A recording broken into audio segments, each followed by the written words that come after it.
Testing mic 5, testing mic 5.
The Committee on Homeland Security Subcommittee on Cybersecurity and Infrastructure Protection will come to order. The subcommittee is meeting today to receive testimony regarding the current state of DHS's private sector engagement for cybersecurity. I now recognize myself for an opening statement. Cybersecurity touches every aspect of the world that we live in. It's central to every sector of our economy. It's vitally important to the protection of all Americans' most sensitive information, and it's one of the foremost national security challenges of our time. Our collective ability to combat these threats, with government and the private sector working together, will be one of the defining public policy challenges of our generation. Today, the Homeland Security Subcommittee on Cybersecurity and Infrastructure Protection meets to hear from key stakeholders on the current state of private sector engagement for DHS's cybersecurity mission. As chairman of this subcommittee, I don't take the responsibility that we as lawmakers in this room have lightly. In a world of rapidly evolving threats, we have been entrusted to be part of the solution, and I believe that today's hearing will be an important piece of this ongoing effort. DHS's cyber mission includes a robust portfolio of existing private sector partnerships, including information sharing and analysis organizations, the Cyber Information Sharing and Collaboration Program, sector coordinating councils, and the Automated Indicator Sharing Program. Specifically, we hope to learn how these partnerships can be improved and what more DHS can be doing to ensure that these programs and activities are meaningful, substantive, and effective.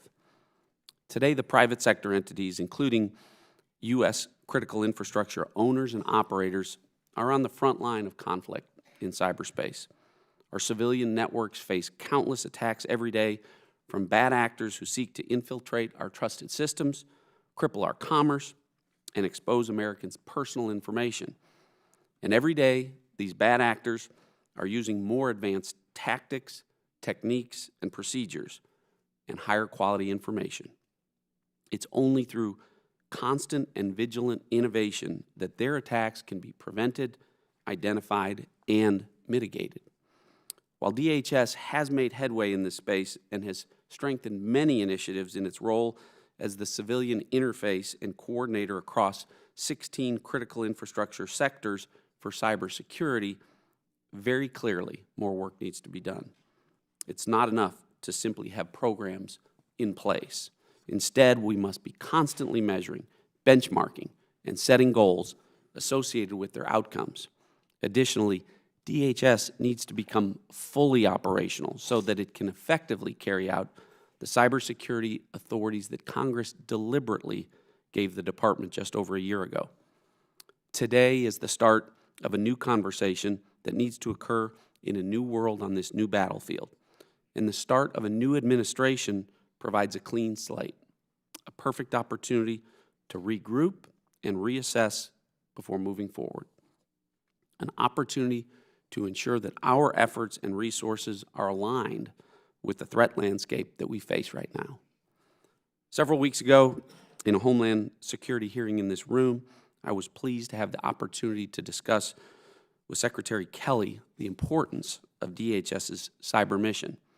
What I told him and what I know the rest of this subcommittee joins me in reinforcing is that we stand ready to pedal as fast as his agency and the entire Trump administration demands, because the stakes are too high to do anything less right now.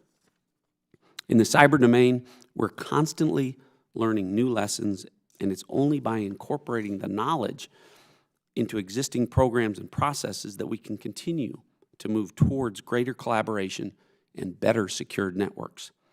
Because while the private sector is on the front lines of our cyber challenges, the federal government, and DHS in particular, has an important role to play as a force multiplier to provide the private sector with every advantage available to defend itself.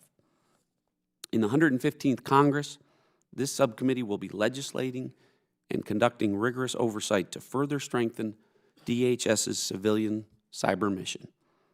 While the various DHS touch points with the private that we will discuss today range and levels of sophistication and size of participant base, they all depend on quality information flowing at a rate that makes it timely and actionable. Marked changes in the security of our country's cybersecurity posture will only occur in concert with the advancement of the collaborations that we're going to be discussing today. The combination of information, capacity, and technical expertise needs to be leveraged in partnership at every turn. We look forward to hearing from the witnesses on these private sector engagement efforts at DHS. Our goal on this topic is to make sure that the private sector has every opportunity and every reason to take full advantage of DHS's cybersecurity programs so we can continue to work to secure cyberspace. Again, thanks to our witnesses for your willingness to be here today to share your expertise. Chair now recognizes the ranking minority member of the subcommittee, the gentleman from Louisiana, Mr. Richmond, for his opening statement.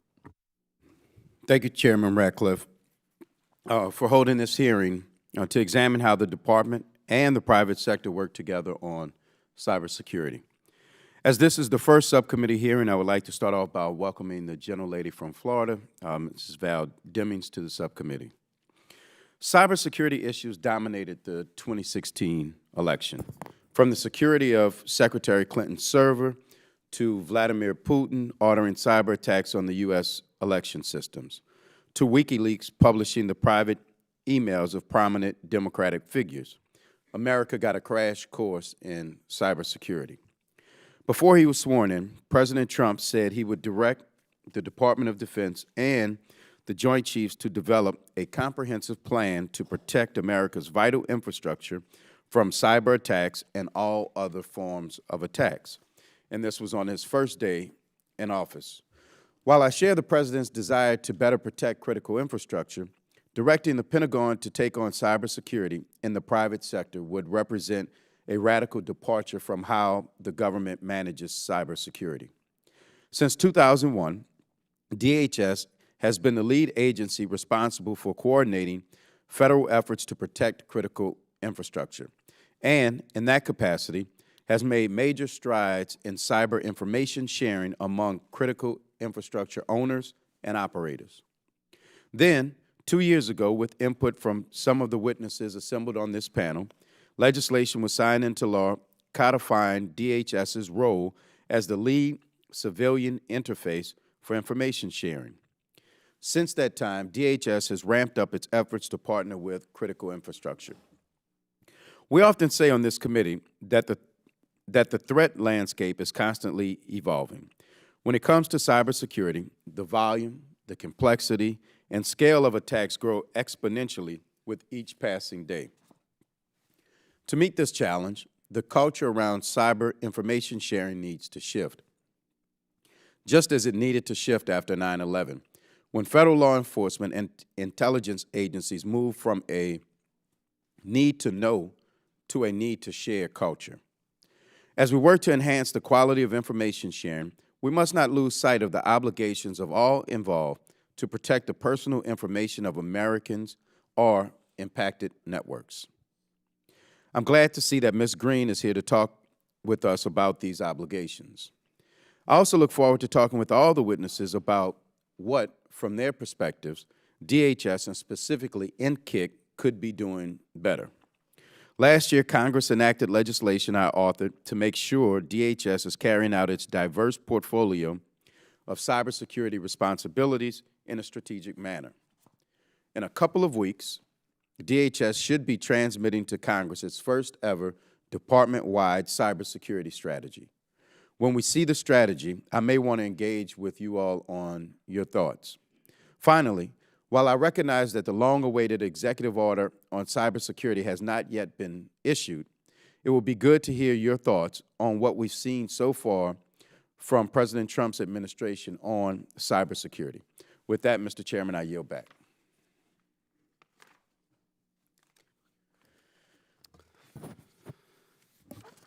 Thank the gentleman. Other members of the committee are reminded that opening statements may be submitted for the record. We are pleased today to have a very distinguished panel of witnesses before us on this vitally important topic. Mr. Daniel Nutkus is the Chief Executive Officer of the High Trust Alliance. Dan, good to have you back before our committee. Mr. Scott Montgomery is the Vice President and Chief Technical Strategist at Intel Security Group. We're glad to have you, Mr. Montgomery. Mr. Jeff Green is the Senior Director of Global Government Affairs and Policy at Symantec. Jeff, good to see you again. Thanks for being here. Mr. Ryan Gillis is the Vice President of Cybersecurity Strategy and Global Policy at Palo Alto Networks. Mr. Gillis, welcome, and we look forward to your testimony today. And last but not least, Ms. Robin Green is the Policy Counsel and Government Affairs Lead of the Open Technology Institute at New America. Welcome back, Ms. Green. I'd now like to ask the witnesses all to stand and raise your right hand so that I can swear you in to testify. Do each of you swear or affirm that the testimony which you give today will be the truth, the whole truth, and nothing but the truth, so help you God? Please let the record reflect that the witnesses all answered in the affirmative. You may be seated. The witnesses' full written statements will appear in the record. The chair now recognizes Mr. Nutkus for 5 minutes for an opening statement. Good morning, Chairman Ratcliffe, Ranking Member Richmond, and distinguished members of the subcommittee. I am pleased to appear today to discuss the health industry's experiences in engaging with the Department of Homeland Security relating to cyber information sharing and other cyber initiatives, and the role we believe provides the greatest benefit to industry. For a little context for the subcommittee, for the last 10 years, we have developed and updated a privacy and security framework and risk management practices for the healthcare industry, which are the most widely adopted. 5 years ago, we established the High Trust CTX, which is the healthcare industry's most active and robust information sharing and analysis organization, or ISAO. While I prepared my written statement for the record, in my testimony today, I will highlight how High Trust helps elevate the industry's cyber awareness, improves cyber preparedness, and strengthens the risk management posture of the healthcare industry. At today's hearing, I would like to highlight 3 programs we have pioneered with industry that showcase the positive efforts underway in collaboration with DHS and then speak to our concerns over government's interference and disregard for key industry cybersecurity efforts. The first is the Enhanced Indicator of Compromise program. The second is the sector guidance for implementing the NIST cybersecurity framework. And the third is the automated indicator sharing with DHS. I will touch on each one of these briefly. A review in 2015 highlighted a number of gaps and deficiencies in our cyber information sharing approaches and led to the development of an enhanced criteria to improve the collection and sharing of IOCs and maximize its benefits. The net results is that the High Trust CTX, which is part of our ISAO, continues to improve on the number of unique IOCs it shares across the healthcare industry, going from 186 unique IOCs in September 2015 to over 5,100 in September 2016. Additionally, there were substantial improvements in timeliness, accuracy, and usability. I reference this program to illustrate that the private sector is willing to do its part in facilitating the collection and dissemination of IOCs and other cyber threat information, and I see DHS as having a vital role in facilitating the collection and dissemination of other information sharing organizations in a streamlined, secure, and efficient manner. Last year, the Health and Public Health Sector Coordinating Council and the Government Coordinating Council, with input from High Trust and other sector members, including the DHS Critical Infrastructure Cyber Community, developed the Health Sector Implementation Guide for the NIST Cybersecurity Framework. DHS was an integral partner and commenter during the development of the sector guide. It should be noted that the HPH SEC, which was formed under the DHS Critical Infrastructure Sector Partnership Program, and is an example of industry innovation, leadership, and collaboration across the entire industry on a number of topics relevant to critical infrastructure, including cyber. The High Trust CTX is fully integrated with AIS and supports bidirectional cyber threat indicator exchange to better aid organizations in reducing their cyber risk. In fact, High Trust was the first non-government entity connected to and sharing cyber threat indicators with DHS AIS program. High Trust believed DHS acting as the hub for cyber information sharing benefits the entire industry, and our engagement with DHS has been both collaborative and productive. Despite all the progress the public-private sector has made in recent years, there are government efforts underway to undermine private sector information sharing programs and ISAOs like that of HITRUST, even though CISA and the executive order made clear that ISAOs would be established and enable private companies to decide which ISAO to engage when sharing with DHS. Their efforts to require healthcare organizations to only share information directly with the Department of Health and Human Services or their designated ISAO, an agency not even identified in CISA as affording safe harbor liability protections. This is certainly troublesome, and we find these efforts alarming and are contrary to the original intent of CISA. We recognize that there is a large role for government to play in supporting information sharing. The private sector should be considered an equal party, and the government partners should take a universal and consistent approach when engaging with industry. We recognize that each industry is unique with regards to CTI sharing. In healthcare, they include health information, organizational size, technical maturity, control systems, medical devices, but that doesn't warrant interjecting another intermediary, and certainly not one that regulates, audits, and has responsibility for imposing fines and other financial penalties. The market should drive innovation, and government should promote the role of industry without changing the rules. Thank you again for the opportunity to share these insights, and with that, Mr. Chairman, I am pleased to answer the committee's questions. Thank you, Mr. Nutkiss. Mr. Montgomery, you're recognized for 5 minutes. Good afternoon, Chairman Radcliffe, Ranking Member Richmond, and members of the subcommittee. Thank you for the opportunity to testify today. Intel is a global leader in computing innovation, designing and building the essential foundational technologies that support the world's computing devices. Governments, businesses, and consumers face a cybersecurity threat landscape that is constantly evolving with each new technology that is brought to market at a faster pace than ever before. The challenges we face are too significant for one company, even as large as Intel Corporation or entity, to address on its own. Real change on cybersecurity requires leadership from Washington and a true public-private partnership with industry. Our own contribution at the new McAfee, currently known as Intel Security, is based on an open communication fabric that will enable all of us in cybersecurity, both public and private, to work together in ways never before thought possible.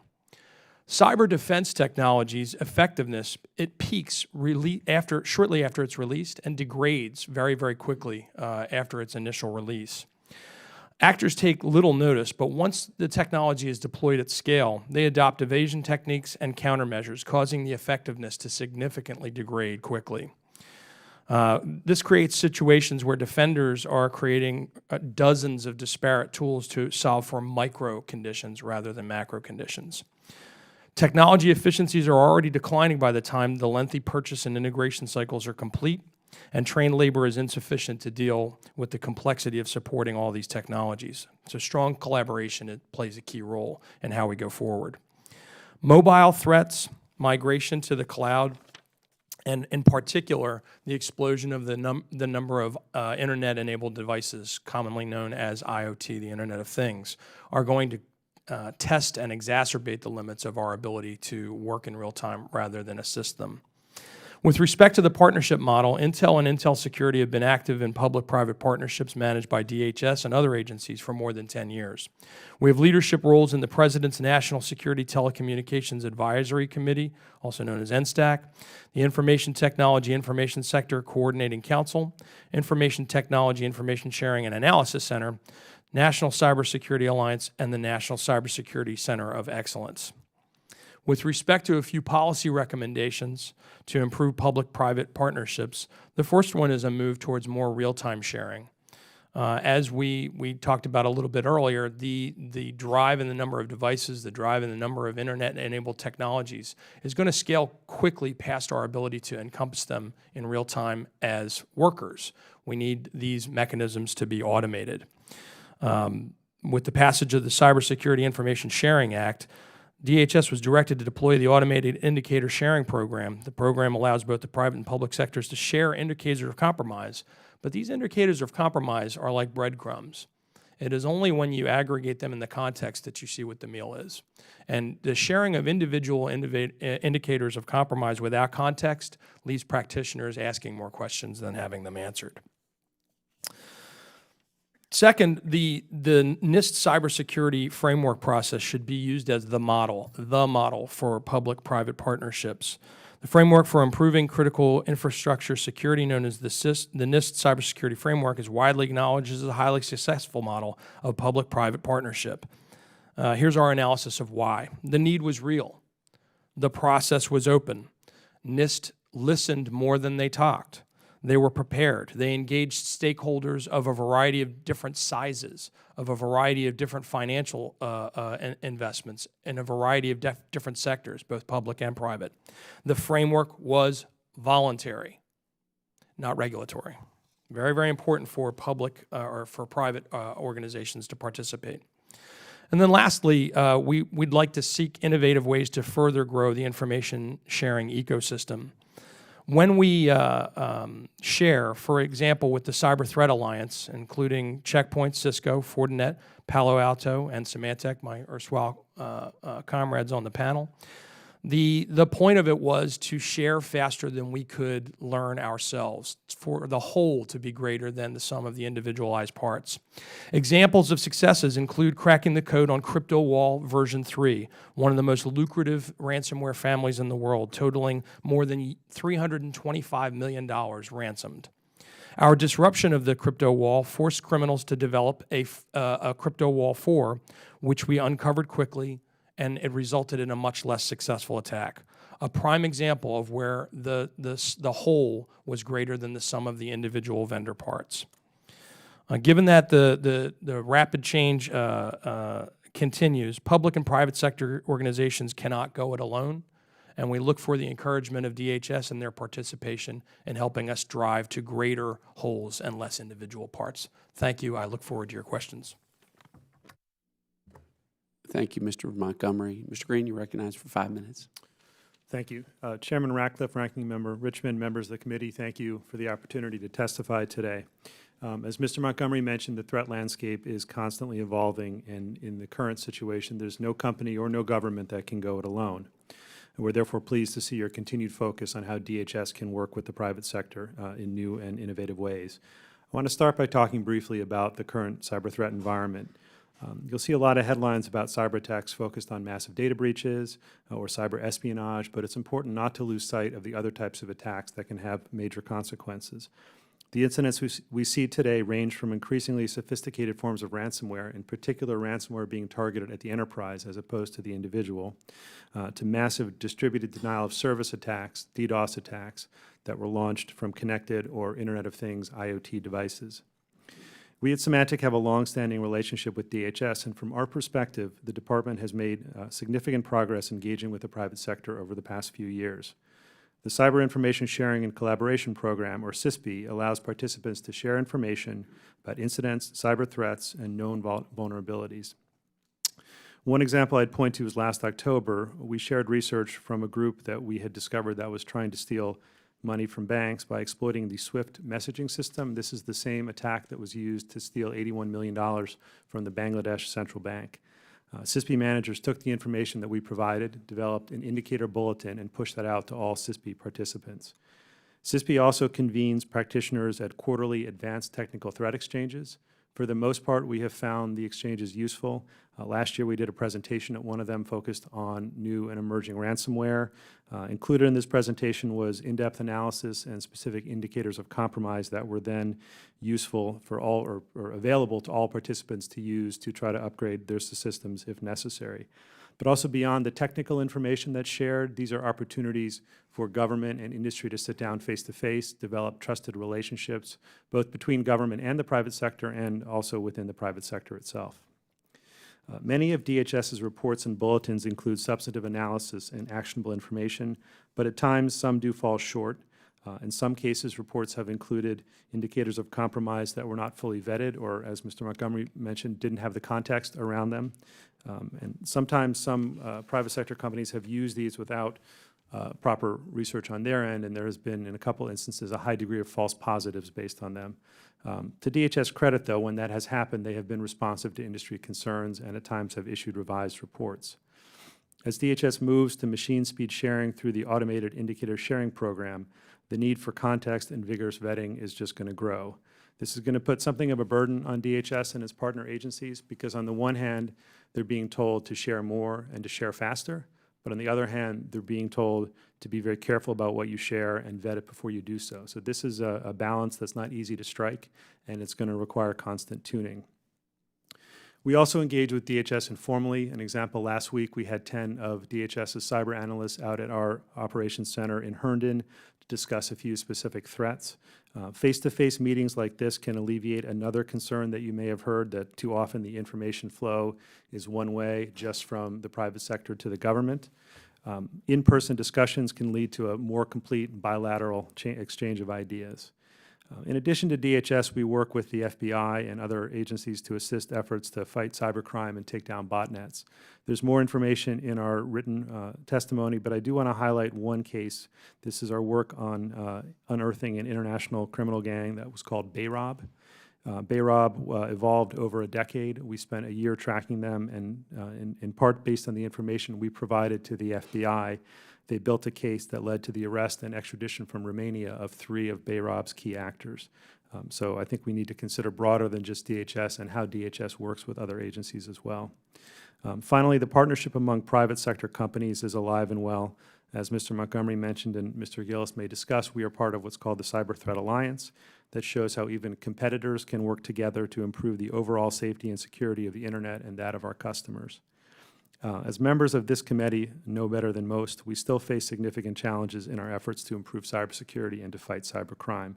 Cybersecurity is first and foremost a team sport, and at Symantec, we're committed to improving the internet security and will continue to work with industry and government collaboratively on ways to do so. Thanks again for the opportunity to be here, and I'm happy to take any questions. Thank you, Mr. Green. Mr. Gillis, you're recognized for 5 minutes.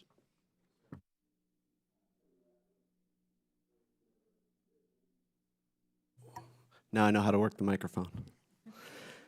Chairman Ratcliffe, Ranking Member Richmond, members of the committee, it's an honor to be here today to discuss DHS's interface with the private sector, and it's tough to go forth after this group of individuals. Would like to start by thanking the committee for your leadership in cybersecurity.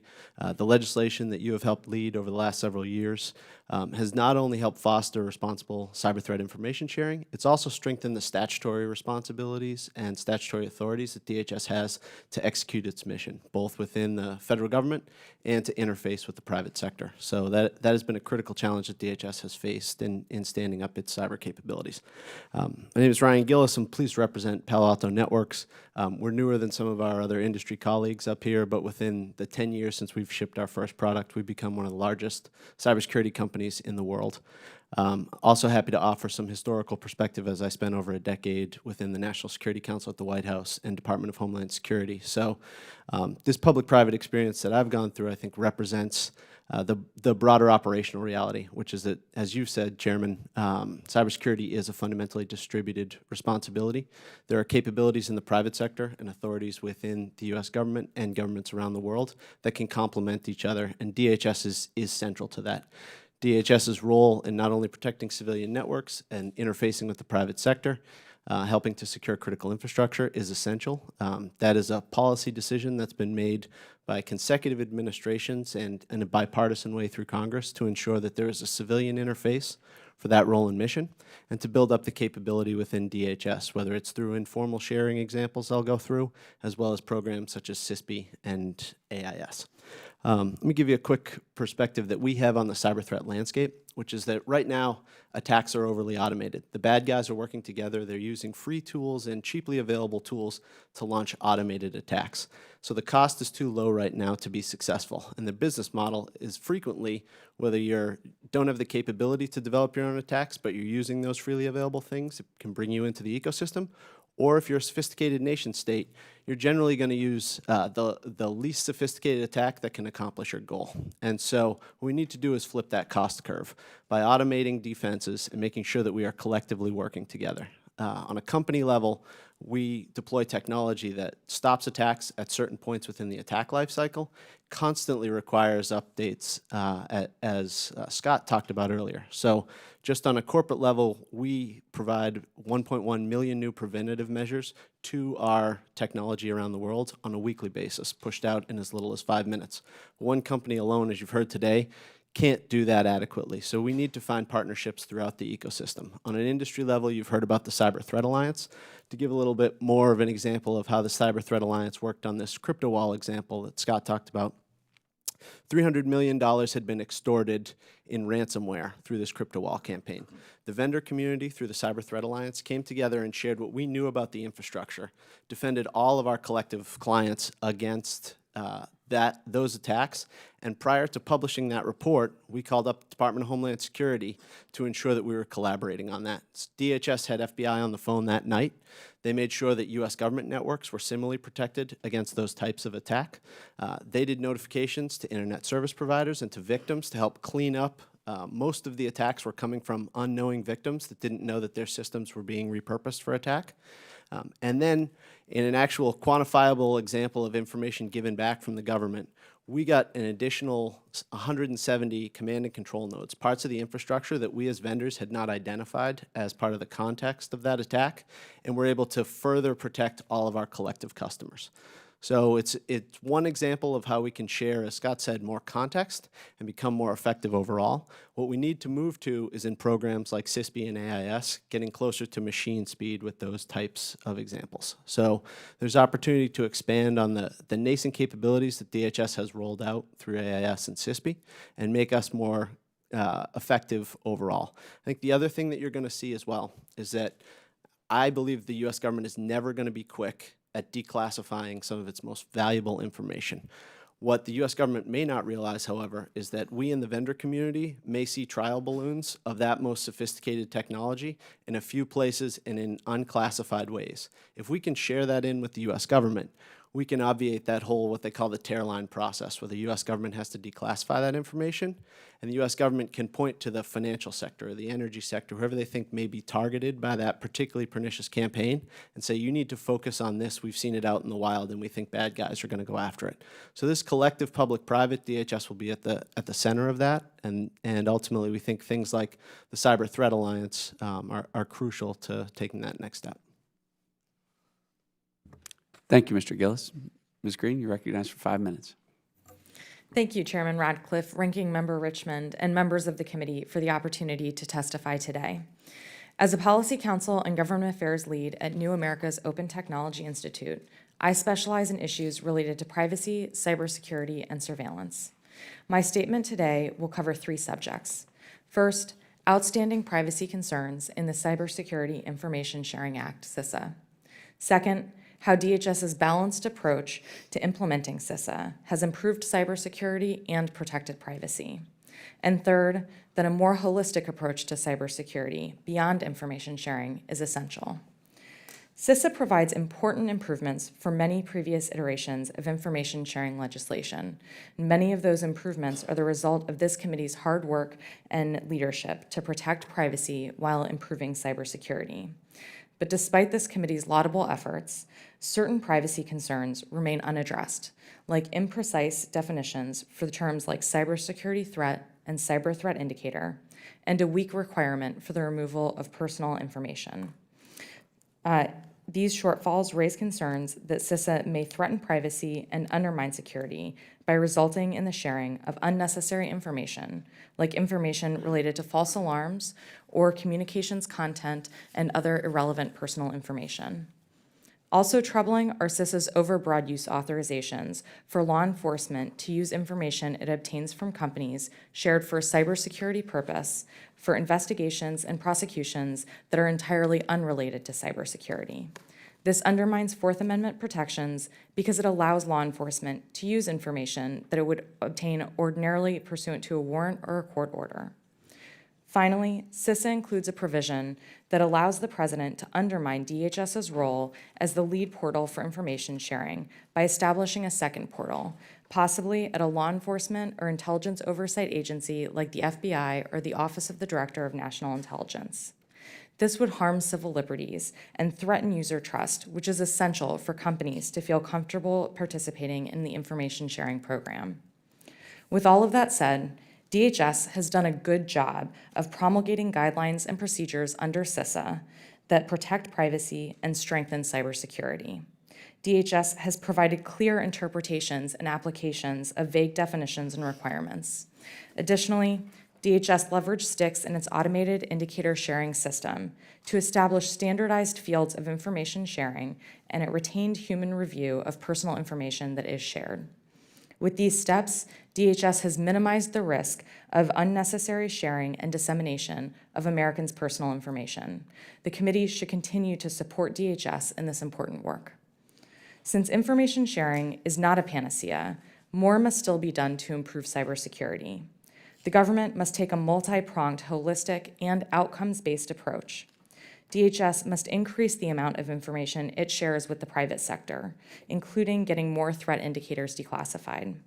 To protect ourselves from another OPM-style data breach, Congress must ensure that the federal government has the resources needed to modernize its IT infrastructure, to maintain up-to-date and secure devices and systems, and to hire a robust workforce of security and technology policy experts. Recent reporting suggests that the government is struggling to fill open cybersecurity positions and that this shortage may be threatening collaboration with industry. The federal government can also help to improve overall security by finding ways to incentivize the private sector and individuals to update software with patches for vulnerabilities and by formalizing its approach to vulnerabilities management. WikiLeaks' disclosure of CIA hacking tools earlier this week highlight that it is possible for vulnerabilities to be publicly released and for individuals, industry, and the government alike to be left exposed to malicious actors when this happens. This drives home how important it is for Congress to codify a process for the government to disclose zero-day vulnerabilities as soon as possible so that they can be patched. The government should also help to shrink the size of the zero-day market by minimizing its participation in it. Lastly, the government should use its bully pulpit to champion the widespread use of security tools like two-factor authentication and encryption, and it should incentivize companies to offer those tools by default, along with automatic software updates, as part of an effort to encourage privacy and security by design. Thank you very much, and I look forward to your questions. Thank you, Ms. Green. Thanks all the witnesses for your testimony. I now recognize myself for 5 minutes to ask questions. In my opening remarks, I talked about the fact that we've got a new administration, and with that provides us an opportunity to regroup and reassess. So I want to ask a broad question and give you all an opportunity to answer this. To the extent that the President's cybersecurity advisors, or maybe even Secretary Kelly, are listening to our hearing today or are subsequently briefed on it, if you had the opportunity to tell them to focus on one or two of the highest priorities or specific action items that you think that this administration ought to be focused on with respect to its DHS mission, what would that be? And it could relate to private sector relationships for cybersecurity or protection of our critical infrastructure at large. But if you had that message to give, what would it be? So let me start with you, Mr. Nutkus. Thank you, Mr. Chairman. So I think from an ISAO perspective, the guidance we want is what's the expectations and the role. I think as the other testifiers have presented, we in industry are willing to step up and provide a lot of the interface. So with regards to AIS, we do that directly. So everyone in industry connects with us, we connect with DHS, we deal with a lot of the anonymization, a lot of the accuracy issues. So for us, it's guidance in working with what the expectations are. We deal with a lot of we were sharing before the liability protections in CISA. We'd like to see those increased and better guidance. So we'd like to see clarity around the expectations from industry. And then with regards to the framework, I will echo those sentiments. It's voluntary, and each industry has its own interpretation of the guidance and the guidelines that are established. So the cybersecurity framework is a high-level framework. Each industry then has to customize it for their own requirements, and then it's got to be customized specifically to the organization. And I just want to make sure there's clarity that one size does not fit all. And there's got to be the ability for industries and organizations to be able to implement that based on the specific needs on a voluntary basis. Thank you. Mr. Montgomery? Thank you. It's labor, trained labor. As we've all talked about, the size and scale of the footprint, the impact upon our lives, the cyber impact upon our lives, it grows by leaps and bounds every minute. And the notion that we are going to out-labor this one person at a time is preposterous. So if we break labor into two buckets, bucket number one is certainly there is a shortfall, not only, as Ms. Green pointed out, in the public sector, but also in the private sector. We're having trouble hiring people too. So an intense focus upon education, making cyber a desirable career and an accessible career across a wide, disparate labor force that wants to work in cyber is essential. But also the need for reduced labor. We're not going to out-labor this problem one person at a time. So information sharing, automation, the ability to act at machine speed. Our adversaries, as Mr. Green pointed out earlier, they already utilize machines in order to further their campaigns and make it more automated. We need to be doing the same thing, not only with information sharing, but how we act on behalf of critical infrastructure. Thank you. And I will just say we've talked about the cyber workforce as a priority of this subcommittee going forward, so I was glad to get your remarks. Mr. Green. So focusing on DHS, I think we need a clear statement. I'd like to see a clear statement from the administration that there will be a civilian lead for continuing DHS, the civilian lead for the civilian cyber effort. I think it's important to send a message both to the companies that have developed relationships with DHS to know those are going to continue, and also around the globe. Secondarily, something that you mentioned in your opening statement, look at the operationalization of DHS. From our perspective, having a long relationship, we know where the touch points are. We know who does cyber in DHS, who we reach out to for a specific issue. But if you don't know the structure and you're on the outside looking in, it's really hard to discern who does DHS or who does cyber, where you want to go to. And I do think aggregating the functions in a central place and providing an operational context to it is important. Thank you, Mr. Green. Mr. Gillis?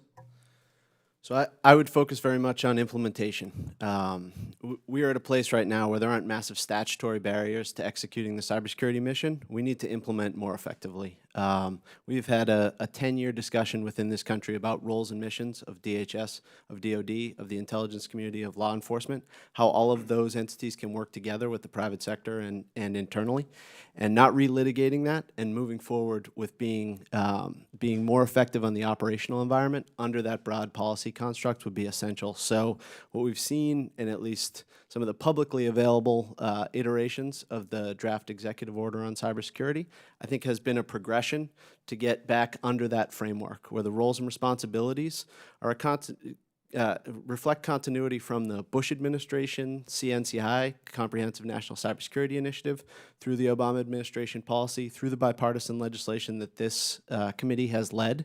And so not refighting the turf battles and the roles and missions, and getting to a point where we can execute in a way that's automated and efficient is where I would focus. Terrific. Thanks very much. Ms. Green?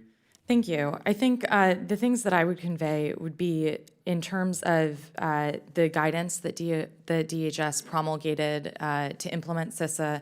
I hope that this committee and the administration will continue to support DHS in that important work and not do anything to water down the protections or the articulations of the definitions and the guidance.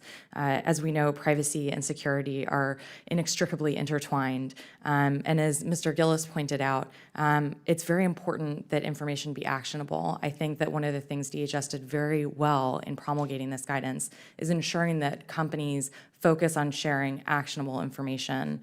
And so supporting that effort will be critical. Additionally, making sure that information is a two-way street, ensuring that DHS starts to do a better job of getting information to the private sector and doesn't just rely on information sharing from private sector to the government.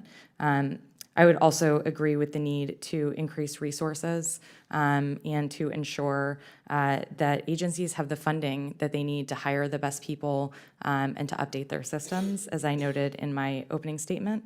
And finally, empowering DHS to work with federal agencies to shore up their systems. One of the things that had been contemplated in the executive order is bringing the Department of Defense more into that work, and I think that would be a mistake. Having civilian control over domestic cybersecurity was one of the main points of contention during the debate over CISA, and as Ryan just pointed out, has been settled, and I think that we should start moving forward instead of moving back and relitigating past debates. I thank you all. I think you gave some very thoughtful, helpful, and constructive answers, so I appreciate that. Chair now recognizes Ranking Minority Member Mr. Richmond for his questions. Thank you, Mr. Chairman. And Ms. Green, I will start with actually where you were leaving off in terms of the guidance that DHS was able to issue. But I guess my question would be, are there privacy issues that DHS did not or could not rectify through guidance? And if so, what were they? Thank you. That's a really important question. So there were a few areas that DHS was not able to address through its guidance, primarily the overbroad law enforcement use authorizations and the potential for the president to establish a second authorized portal for information sharing. And I'll elaborate on why the potential for a second portal is particularly concerning. First, having that second portal would decentralize the information sharing process, which is anathema to the purpose of CISA. It would reduce situational awareness. Second, it would create confusion as to the DHS's role as the civilian lead in the federal government in information sharing with the private sector. It would also waste taxpayer dollars. It would result in bypassing the work and resources that have been put into standing up the NCIC in order for them to develop the relationships that they have done, that they have developed with the private sector entities. Finally, if the second portal was set up in a law enforcement agency or an intelligence oversight agency like at the FBI or the Director of National Intelligence, it would undermine user trust, which is just essential for companies to feel comfortable engaging in the information sharing program. Do you expect the administration to address any of that, or what are you all hearing? Are you hearing? I haven't heard anything with regard to how the administration will be approaching changing DHS's implementation of its guidance or sort of reopening CISA to amend these problems. I would certainly encourage Congress to start thinking about whether it would be possible to amend CISA to address those concerns. But most importantly, I hope that this committee will work to bolster DHS in its efforts to implement CISA in the manner that it's done, which is balancing privacy and security. Thank you. And I'll ask this question to the panel since we have a whole bunch of experts here. We hear a lot about whether DHS's automated indicator sharing is or isn't working. For instance, whether the data is timely, whether the volume of data is manageable, and the cost of running the program. So from your perspective, can you tell us what's fact and what's fiction in terms of the automated indicator sharing? And we can, Mr. Nutkes, if you want to start. Sure. So having been involved in information sharing now for 5 years within the industry and now with government, it is an iterative process. So ourselves in industry had a substantial problem in trying to collect IOCs. We went from 4% of the organizations contributing to 100% through the enhanced IOC program and accuracy. So we realize it's iterative. Our experiences are quite positive. We had initial technical issues. We realize, by the way, that there aren't a substantial number of organizations that are sharing, but we've seen more and more that are sharing, and we're getting better and better indicators back. No question that it is not as effective as it could be, but based on where we were 5 years ago, they certainly have made a lot more progress in a short amount of time. So we actually have high hopes that if they can encourage other organizations to share, and that's really what it comes down to. It's, you know, we see a ton of situational awareness across our sector. We'd like to see more across the other sectors, and we certainly would like to see more information disclosed from government. But the progress we've seen is positive. I'll give you both the good and the bad. I agree with Mr. Nuckus. What I think is good is that we're establishing the right kinds of muscle memory. 10 years ago, 15 years ago, the idea of sharing an information security tidbit with a third party was anathema. I mean, it wasn't done. In fact, it was considered counterproductive. So I think we're establishing very, very good muscle memory, and the sharing of IOCs among disparate third-party public and private organizations, that's good muscle memory. On the downside, what's actually being shared and its usefulness and its timeliness, yes, we do need to improve. For example, if you ran you were an auto mechanic and I handed you a bolt and said, "Okay, fix it," you wouldn't really understand where the bolt was from on the car, or what kind of manufacturer it was from, or whether it was a car or a truck. You would just understand that I had a problem. And I think once we say, hey, this bolt fell off my 1967 Fiat, now you're starting to understand the context that's required.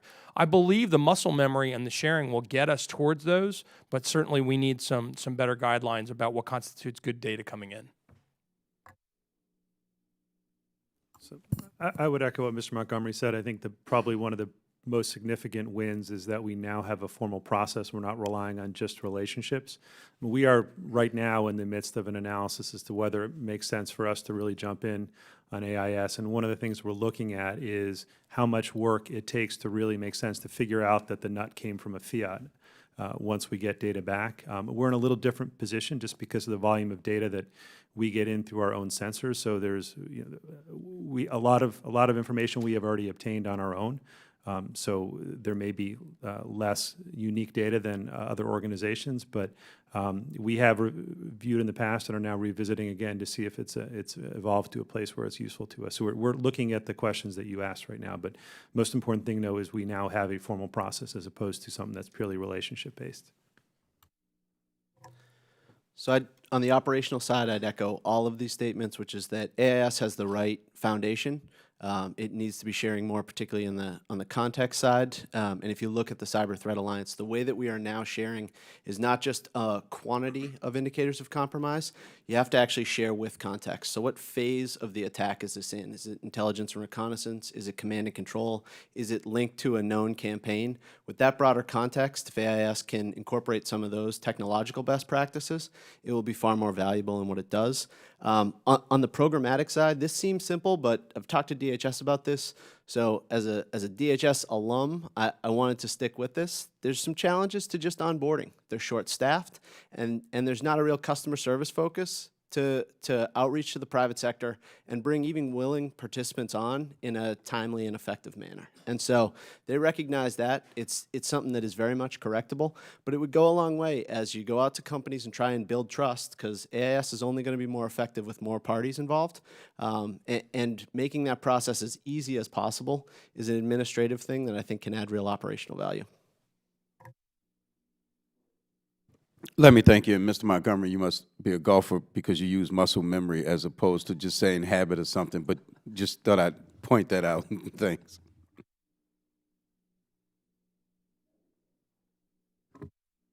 Gentleman yields back. The chair now recognizes a gentleman from Wisconsin, Mr.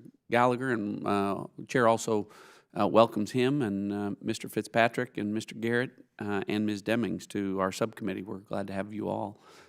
And with that, gentleman's recognized. Thank you, Mr. Chairman. Mr. Montgomery and Mr. Green, at the end of the second quarter of 2016, I believe Amazon, Microsoft, IBM, and Google combined for about 55% of the global cloud infrastructure market share. What more could we be doing as a committee to ensure security of that vital cloud computing system? And is there any more attention we need to be paying to the actual physical security of these systems as we talk about securing sort of cyberspace? Just easy questions today. Boy, that's a big boy pants question. The only kind of pants we wear on this. All right. So let's start with hardware because I think, and physical security, because I think it's foundational, whether it's cloud or whether it's brick and mortar. One of the things that that we've recognized across the technical folks on the committee is that if you don't have a good foundation, the pyramid gets top heavy very, very quickly. So underlying chip level, firmware level security is essential in the trust model, because what you're doing when you go to when we do go to the cloud, you're basically renting a data center from somebody else. So the physical controls and the physical security and the chip level security have to be sacrosanct.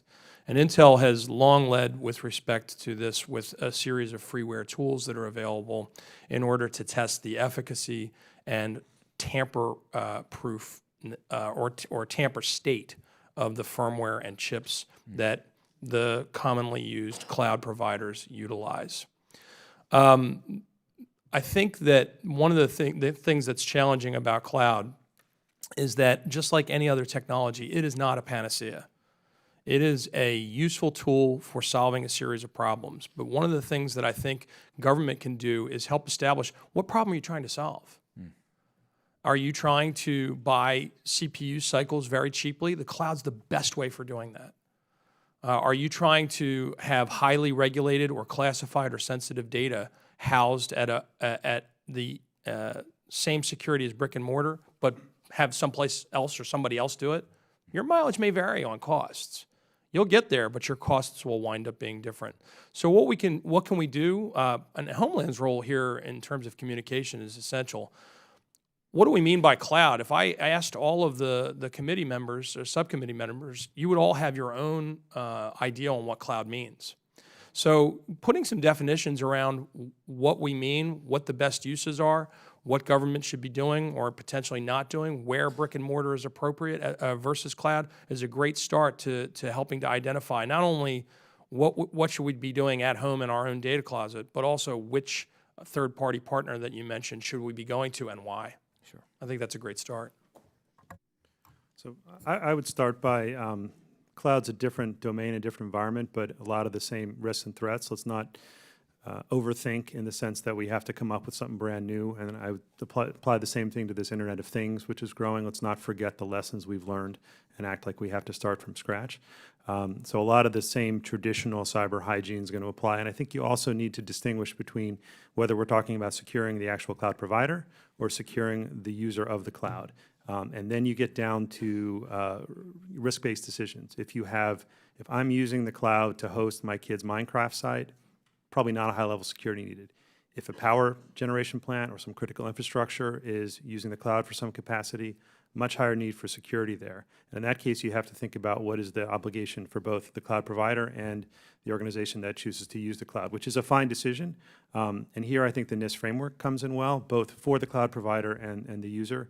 Use the risk-based calculations in the framework to figure out what you're doing right, what you're doing wrong, where your gaps are, how you improve them.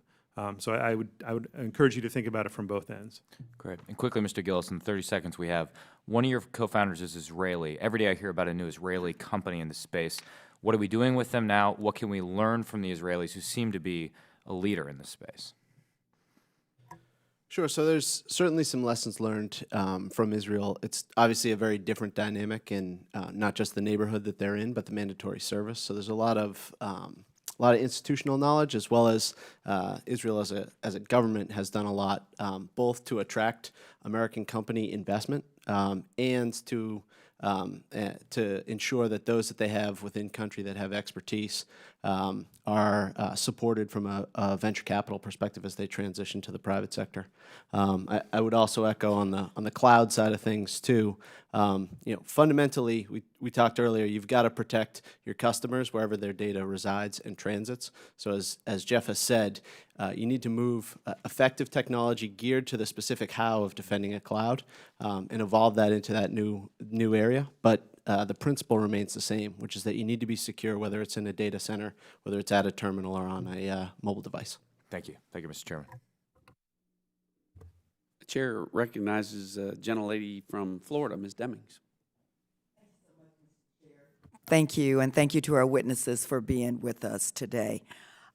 Ms. Green, as we continue to assess the impact of cyber intrusions and begin to make adjustments to cyber political or policies based on what we know about these intrusions, what must we keep in mind on the privacy and the civil liberties front to make sure we balance security with the privacy concerns? Thank you. I think ensuring that we maintain a civilian lead within the federal government on cybersecurity is going to be absolutely essential as we move forward in this space. Additionally, always remembering that the more we're protecting privacy, the more we're increasing security. Well-curated information is going to be one of the best tools that we have, and security experts are in nearly unanimous agreement that that almost never includes information like communications content or personally identifiable information.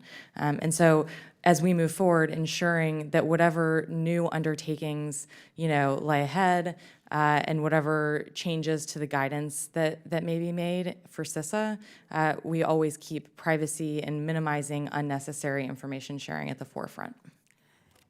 And also for Ms. Green, in President Obama's cybersecurity executive order, there was a designated role for the Privacy and Civil Liberties Oversight Board. Should this board have a designated role in future executive orders and legislation? And how important is it to have a fully functioning Privacy and Civil Liberties Oversight Board? So in previous iterations of information sharing legislation, there had also been a role for the Privacy and Civil Liberties Oversight Board contemplated, and OTI supported the inclusion of the PCLOB as an entity to oversee the implementation of information sharing programs. Whether it's expanded into the cybersecurity space or not, the Privacy and Civil Liberties Oversight Board plays an incredibly important role in Americans' privacy. It not only conducts oversight of counterterrorism activities for the federal government and their implications on privacy and civil liberties, it also serves as a sounding board for the intelligence community to ensure that they're doing things in the best way for privacy possible. And oftentimes, the PCLOB will actually raise concerns or make suggestions about how the intelligence community can be improving privacy that they simply hadn't thought of yet.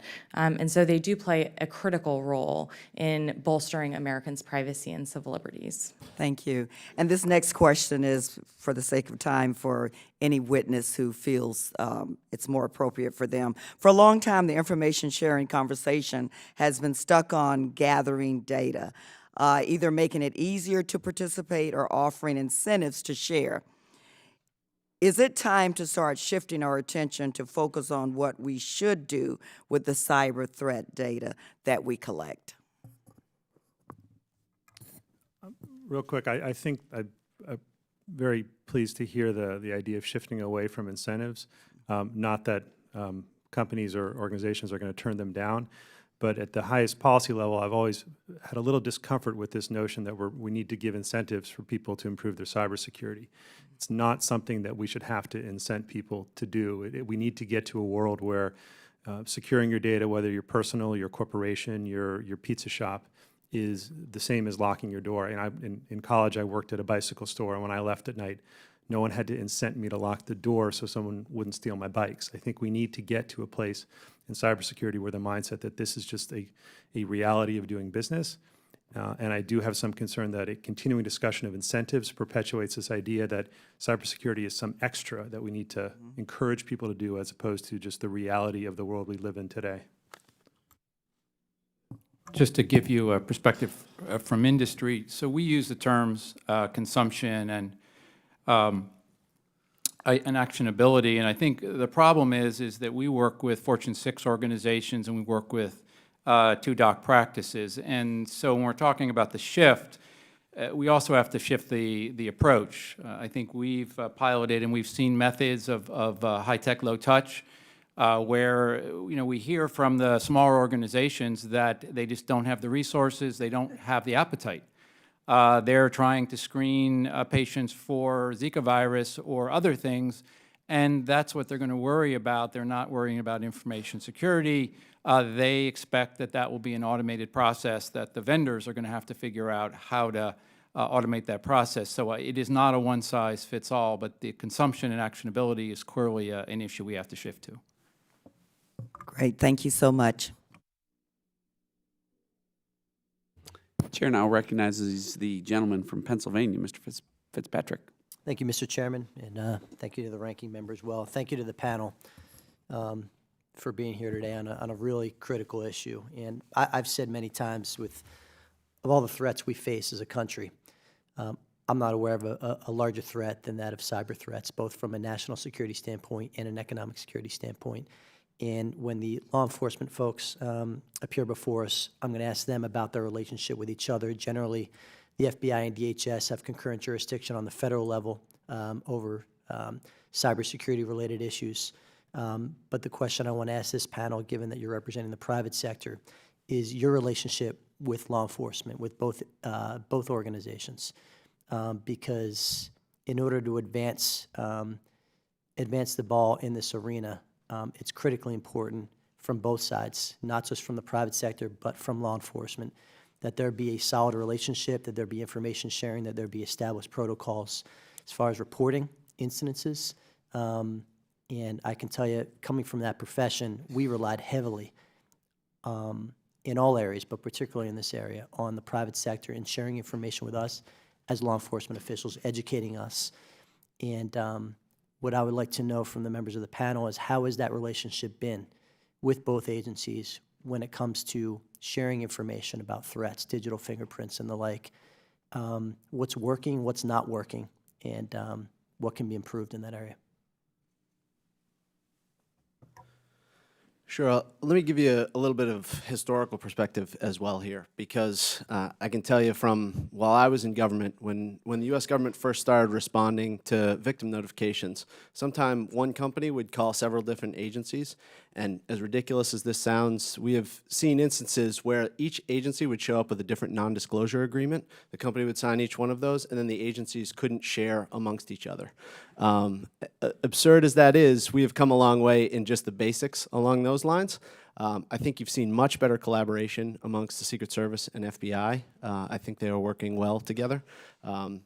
To give you a personal anecdote from the private sector side as well, we've talked a little bit before about raising the cost of an attack. So first, that starts with preventing attacks, to weed out unsophisticated actors, and also to make sophisticated actors up their game in a way that makes it more easily attributable. Law enforcement is going to be an important component of that. Right now, because the noise is so prolific, it is hard to go after malicious actors because there are so many people in the space.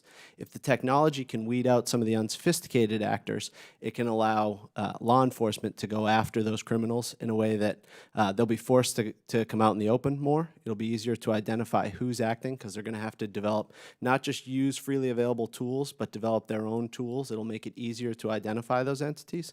And we as security companies will sometimes be able to identify, as those campaigns are coming in, this is the infrastructure they're using. So when that case occurs, we contact FBI, Secret Service, and others as appropriate to help say, this is the playbook that's being run against us, and that can help inform investigations. So they do have a very important role, and it's something that we focus on from a private sector side.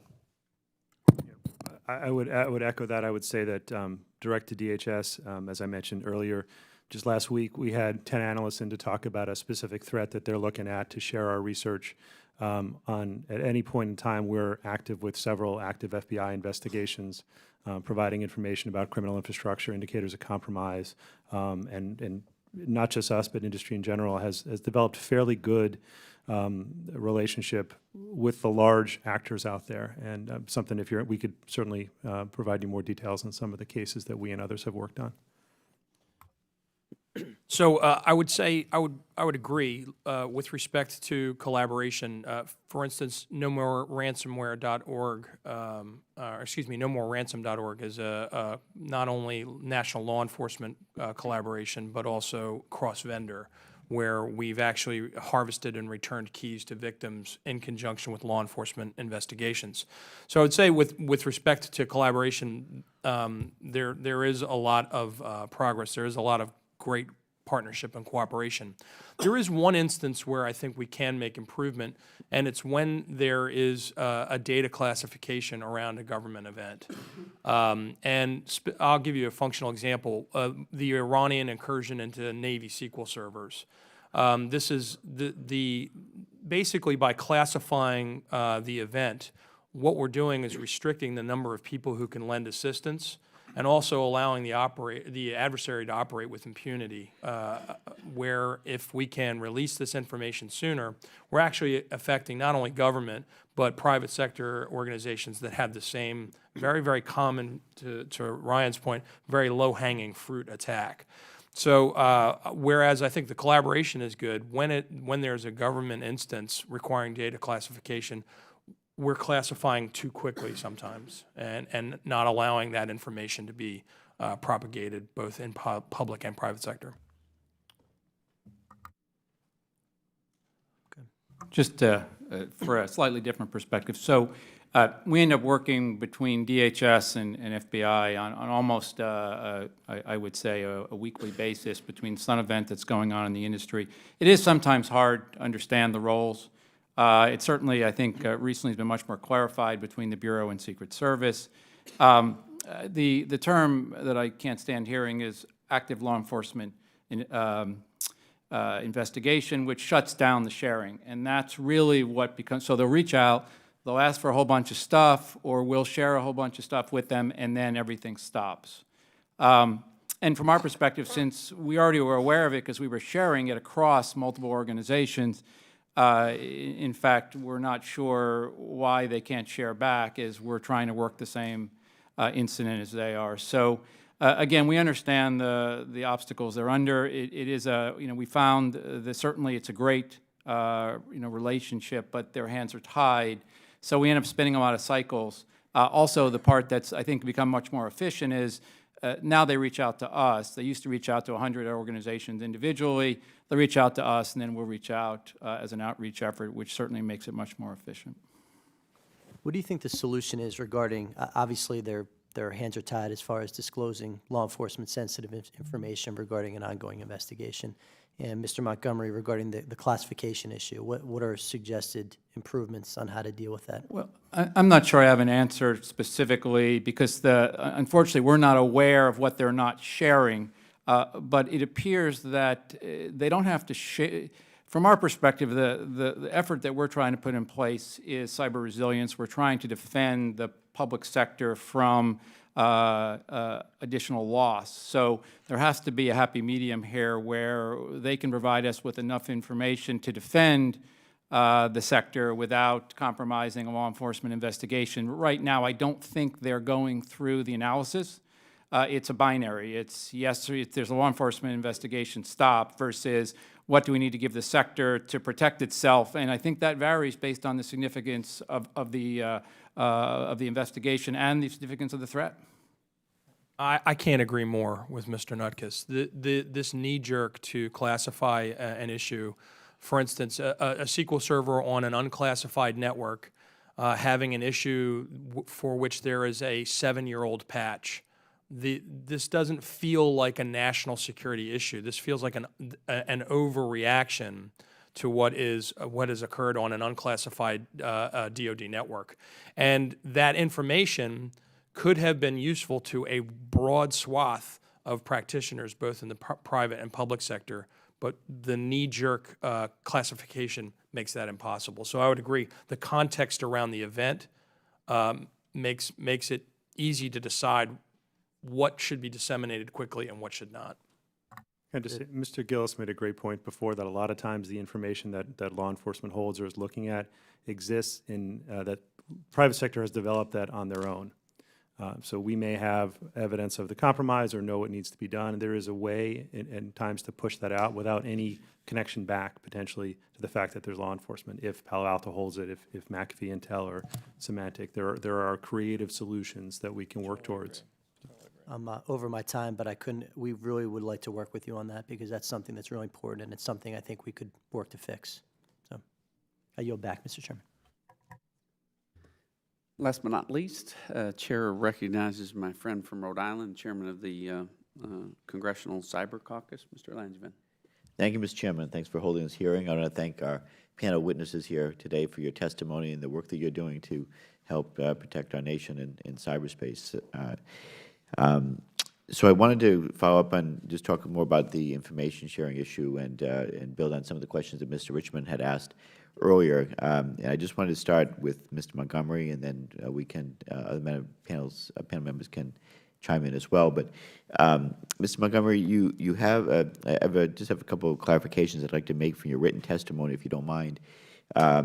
First, you state today AIS does not provide a means for enriching the information it shares, and it simply shares minimal IOC information.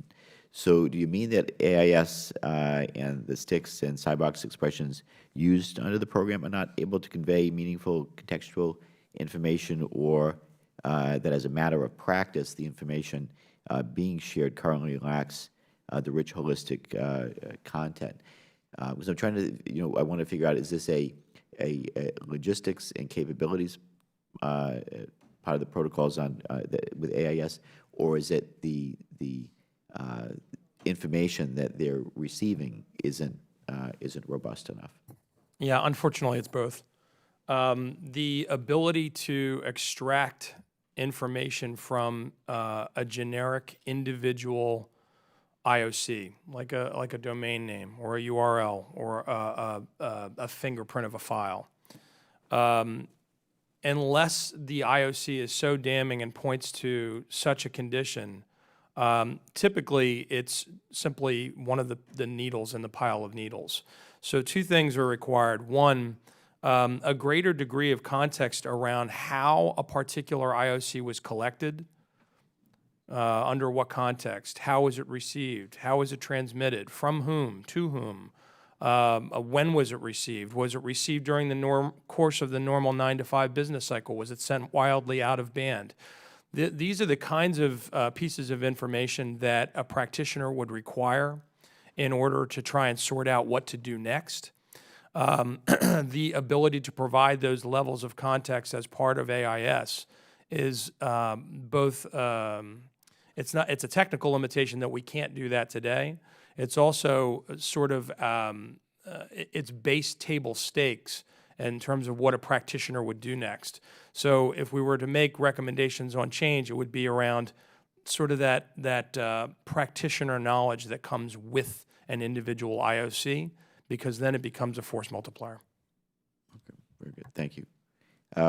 So another question, again, following up on Mr. Richmond's question, relates to the free rider problem that you describe with information sharing. So I've been impressed with CTA's work to address this problem, particularly as it moves away from volume-based measures of input to quality-based ones. So in your testimony, you state that DHS declassifying more information will help address the issue of free rider. And while I certainly fully support quicker declassification threat indicators, it mystifies me how this is going to incentivize the private sector to share with government. Can you help clarify that for me and the rest of the panel? I welcome any comments that you might have how we can deal with free riders in the broader ecosystem. Sure. So with respect to, this has been the long-standing issue with the private sector sharing. As Mr. Nuck has pointed out, we feel like we give information and we don't get the same yield back. A declassification process would allow the government to determine, particular as it relates to Homeland and its critical infrastructure mission, what is the implication of a particular piece of information as it relates to the physical critical infrastructure before giving it back. But if that vetting process included even a classified effort among vendors who are, as Mr. Green pointed out, we sit at a lot of interesting nexuses. And if we're able to complement that effort, collaborate in even the declassification effort, we all have our cleared elements in order to get to that point to say, look, although the government has classified a particular piece of information, it's in the wild or it's in the dark web. And the value is only allowing adversaries to operate with impunity. This would allow people to get real yield back from the program on a more timely basis. Sure, let me add also on a sector-by-sector basis within industry. One of the real values of the Cyber Threat Alliance is that everybody in there is a security vendor, has sophisticated capabilities, and our customer base is across all sectors of industry. And so by sharing information, one, we wanted to ensure that the barrier to entry wasn't just a pay-for-play, but that you had to contribute significant actionable intelligence on a regular basis. The benefit of that is that all of our customer set is better protected. If you look at ISACs, so financial sector, energy sector, health sector, for example, the less that those ISACs have to do for plugging in individual indicators of compromise or stopping individual playbooks, if they can rely on the security vendors to do that, then you can have more participation within those industry verticals on things that are specific to their sector. So there's a real force multiplier across different sectors of industry by coupling the CTA with the role of the government and the role of these different ISACs on a sector-by-sector basis. Yeah, I would agree with that, although this has been an issue that we have had to deal with. I'm not sure if people realize the only organization that doesn't benefit from information sharing is the one who shared. So as we've gone through this and we did our original analysis, we found that 4.1% of the organizations that were in our information sharing center were actually contributing. And of that, they were contributing in a relatively abysmal way, 7 weeks between identification to sharing and things like that. We then went to what we called enhanced, which you had to share within 5 minutes, and it had to have the metadata, and you had to share complete indicators. And what we did is we delayed the participation or sharing of those indicators by 14 days to anyone else.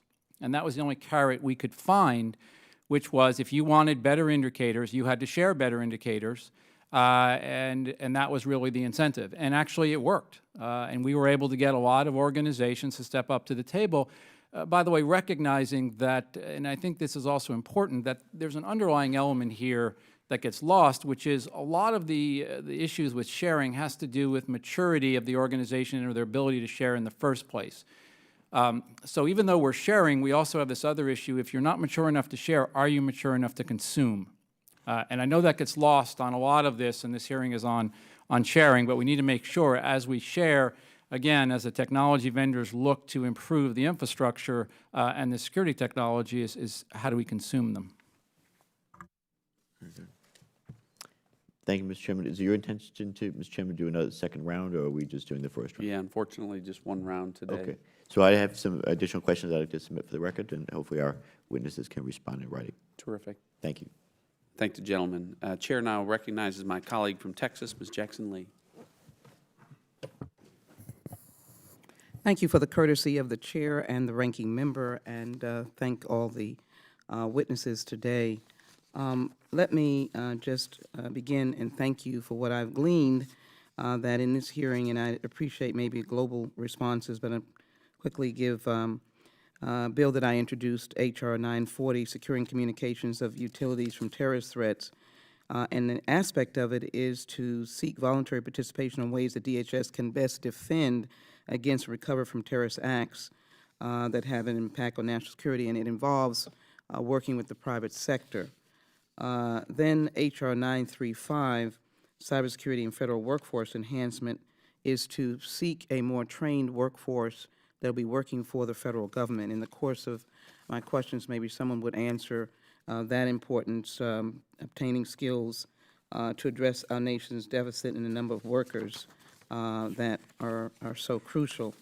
And I also look forward to introducing soon Prevent Zero-Day events, which would help DHS in working with sector-specific entities to better understand the detection of undiscovered or unreported vulnerabilities in software and firmware. That one in particular I'd like to have a comment on as I ask the question. So I want to ask a specific question that deals with in the wake of the Russian cyber campaign against our electoral system about, there has been discussion about the importance of attribution. panel, could you speak to why it matters, particularly as interest grows in exacting retribution?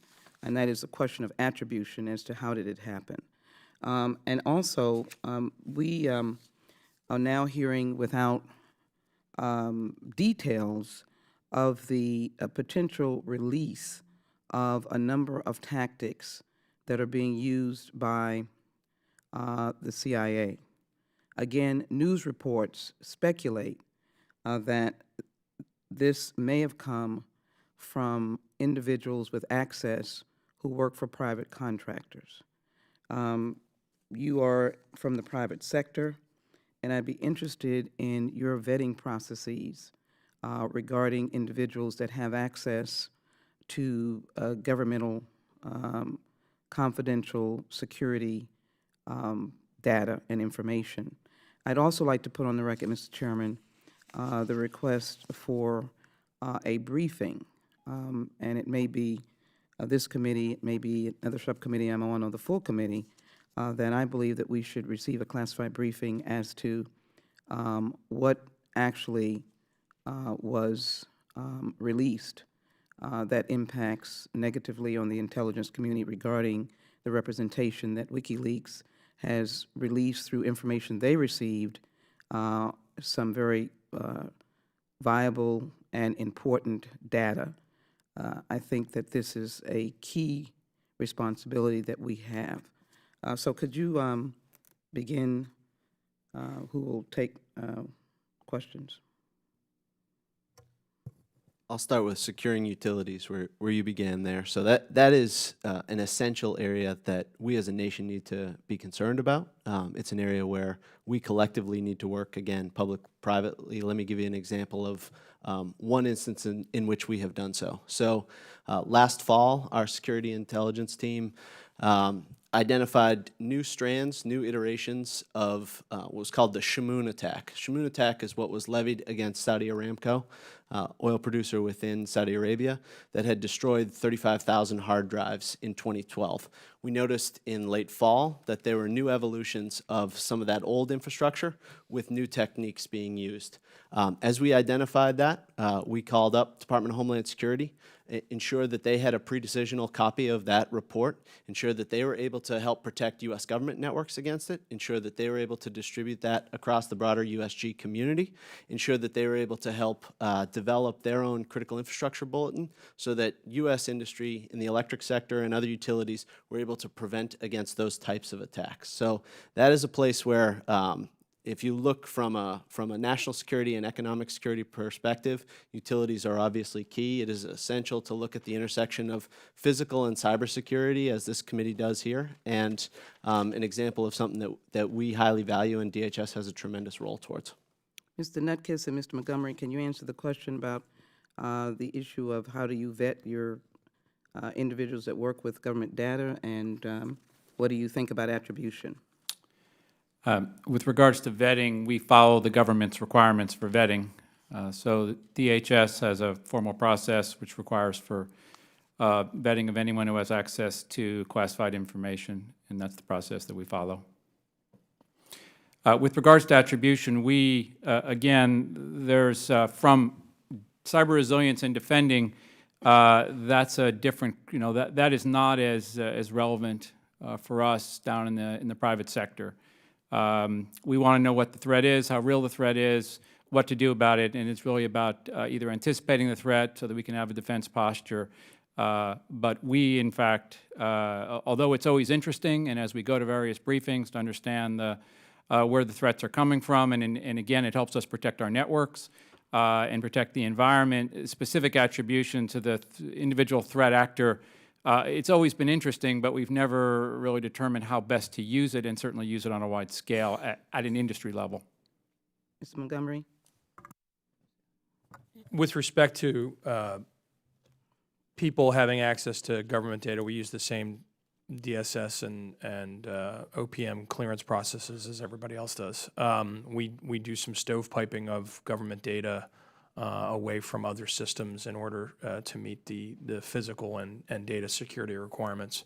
With respect to attribution, I think attribution is It's a step that I think people are prioritizing more heavily at the wrong times. Asking about attribution first in the wake of a breach or of a successful attack is much akin to trying to decide what color carpet to put in your house while it's still on fire. There is a point at which you should decide what color carpet to put in the house, but put the fire out first.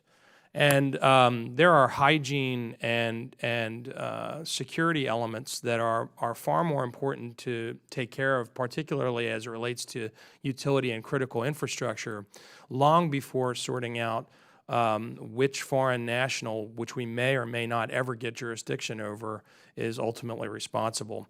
So while I think that attribution is an important step in the life cycle of an event, putting it first is what we seem to do as a society and as a technical society, and it should be far, far further down the track so that the events can't occur again rather than figuring out who to blame. Is anyone else?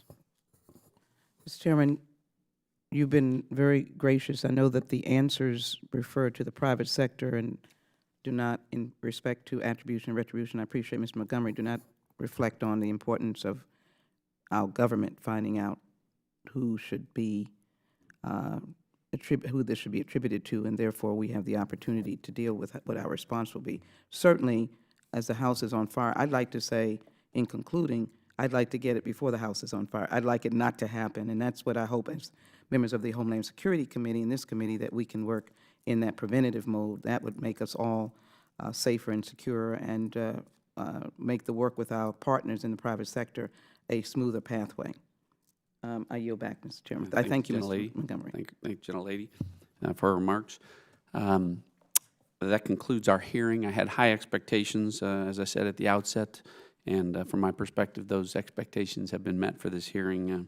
I think the testimony and the responses to questions that we've had from the witnesses have been particularly insightful and instructive, certainly to the committee and hopefully to the new administration. So I thank you all for your testimony, and I thank the members for their thoughtful questions today.